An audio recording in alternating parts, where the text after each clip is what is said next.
11th ஒரு ஸ்கூலில் படிக்கிறேன். சங்கம் கேர்ள்ஸ் ஸ்கூல்னு ஒரு ஸ்கூலில் கேர்ள்ஸ் ஸ்கூலில் படிச்சுட்ருக்கேன்.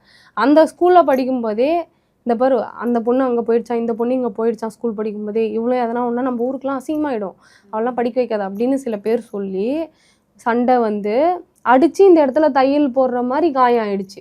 அடிச்சது புருஷனா? ஹஸ்பண்ட் அடிச்சு. உடனே நான் எங்கள் அம்மாவுக்கு கால் பண்ணி வர வச்சு, என்னால் இங்கே இருக்கவே முடியல, நீ என்னை வேறு எங்கேயாச்சும் கூட்டிகிட்டு போய் சேர்த்துரு அப்படின்னு சொல்லி நான் சொல்கிறேன்.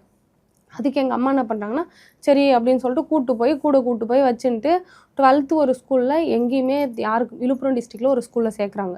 அப்படி அங்கே சேர்ந்து நான் அங்கே படிச்சுட்ருக்கேன் மேம் 12th. அப்படி 12th நான் படிக்கும்போது எங்கள் அண்ணன் இறந்துட்டான். என்ன ரீசன் கேளுங்க, மனநிலை பாதிக்கப்பட்ட மாதிரி ஆயிட்டான்.